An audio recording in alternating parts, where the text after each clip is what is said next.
မင်္ဂလာပါရှင်ချစ်ခင်ရတဲ့တောက်ကြသားသမီးလေးတွေအတွက်2026ခုနှစ်မတ်လတလတာလုံးစာကံကြမ္မာကိုအသေးစိတ်ဟောကြားပေးမယ်နော်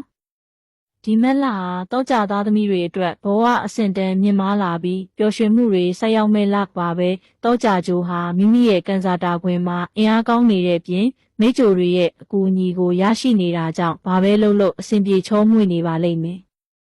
စီးပွားရေးနဲ့ငွေကြေးကံစားတာစီးပွားရေးမှာတော့ထိုင်နေရင်လက်ဝင်မဲ့ကိန်းမျိုးရှိနေပါတယ်အထူးသဖြင့်အလှကုန်ပစ္စည်းအဝတ်အထည်အမှုပညာလုပ်ငန်းနဲ့အစားအသောက်လုပ်ငန်းလုပ်ကိုင်သူတွေအလွန်ပဲအကျိုးမြတ်ရရှိပါလိမ့်မယ်ငွေကြေးနဲ့ပတ်သက်ရင်လက်ထဲမှာငွေအမြဲရှိနေတတ်ပြီးမမျှော်လင့်ပဲအဖိုးရံပစ္စည်းတွေရွှေတွေငွေတွေဝင်လာတတ်ပါတယ်ဒါပေမဲ့တခုသတိထားရမှာကအပျော်ပါးနဲ့အပိုသုံးစရိတ်တွေများနေတတ်လို့ငွေကိုစနစ်တကျစုဆောင်းဖို့ဆရာမကအကြံပြုချင်ပါတယ်။ငွေဝင်တာမြန်သလိုထွက်တာလည်းမြန်နိုင်တဲ့လောက်မှုပါရှင်။အချစ်ရေးနဲ့အိမ်ထောင်ရေး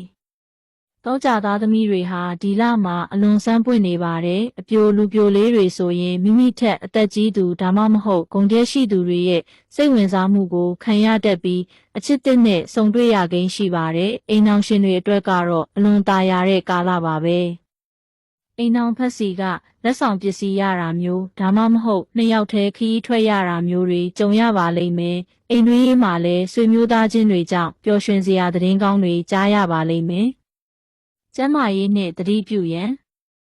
ကျန်းမာရေးပိုင်းမှာတော့အလှပပိုင်းဆိုင်ရာခွဲစိတ်မှုမျိုးဒါမှမဟုတ်ဆေးကုသမှုမျိုးလုပ်ဖို့အလွန်ကောင်းပါတယ်ဒါပေမဲ့သတိထားရမှာကမျက်စိနဲ့ပတ်သက်တဲ့ဝေဒနာလေးတွေအာရုံကြောအနှဲငယ်တက်တာမျိုးတွေဖြစ်တတ်ပါတယ်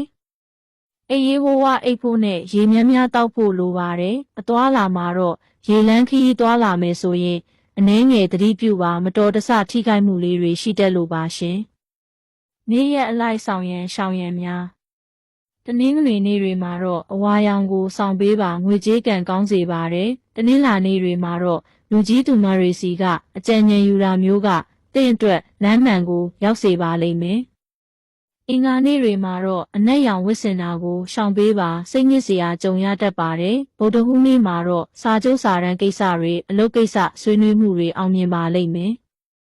ဇာတာရေးနေ့မှာတော့ဘာသာရေးအလုပ်တွေကိုပို့လုပ်ပေးပါလက်ပိတ်တာတွေပွင့်သွားပါလိမ့်မယ်တောက်ကြနေ့ကတော့တင့်ရဲ့မွေးနေ့ဖြစ်လို့အရေးကြီးတဲ့ကိစ္စမှန်သမျှဒီနေ့မှာဆောင်ရွက်ရင်အကျိုးထူပါလိမ့်မယ်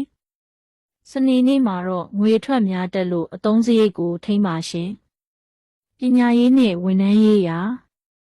ဝန်ထမ်းတွေအနေနဲ့အလုပ်ခွင်မှာလုပ်ဖော်ကိုင်ဘက်တွေရဲ့ဝိုင်းဝန်းကူညီမှုကိုရရှိပြီးလုပ်ငန်းတွေအောင်မြင်ပါလိမ့်မယ်အထက်လူကြီးရဲ့ချီးကျူးမှုကိုလည်းခံရပါလိမ့်မယ်။ပညာရေးပိုင်းမှာတော့အမှုပညာနဲ့တီထွင်ဖန်တီးမှုဆိုင်ရာပညာရပ်တွေသင်ယူနေသူတွေအထူးပဲထူးချွန်မဲ့လာဖြစ်ပါတယ်။ကံပွင့်စေမဲ့ရတာမတ်လအတွင်းမှာကြုံတွေ့ရမယ့်အညံ့တွေပြေပြောက်ပြီးကံပွင့်လက်ပွင့်ဖြစ်စေဖို့အတွက်တောက်ကြနေတိုင်းမှာဖျားရှင်ကိုနှင်းစီပန်း21ပွင့်ကတ်လူပေးပါပြီးတော့စင်းရဲသားတွေကိုအစားအသောက်ဒါနပြုပေးပါဒီလိုလုပ်ပေးခြင်းအဖြစ်တင့်ရဲ့ဘဝမှာအေဂျင့်သာယာမှုတွေရရှိလာမှာဖြစ်ပါတယ်ကံကောင်းစေမဲ့ကဏ္ဍလေးတွေကတော့6ကဏ္ဍ1ကဏ္ဍနဲ့2ကဏ္ဍတို့ဖြစ်ပါတယ်အကျိုးပေးရောင်ကတော့ပန်းရောင်အပြာနုရောင်နဲ့အဖြူရောင်တို့ဖြစ်ပါတယ်ရှင်တောကြသားသမီးများအားလုံးဘေးအန္တရာယ်ကင်းဝေးပြီးလိုအင်ဆန္ဒများပြည့်ဝကြပါစေလို့ဆရာမကဆုတောင်းပေးလိုက်ပါတယ်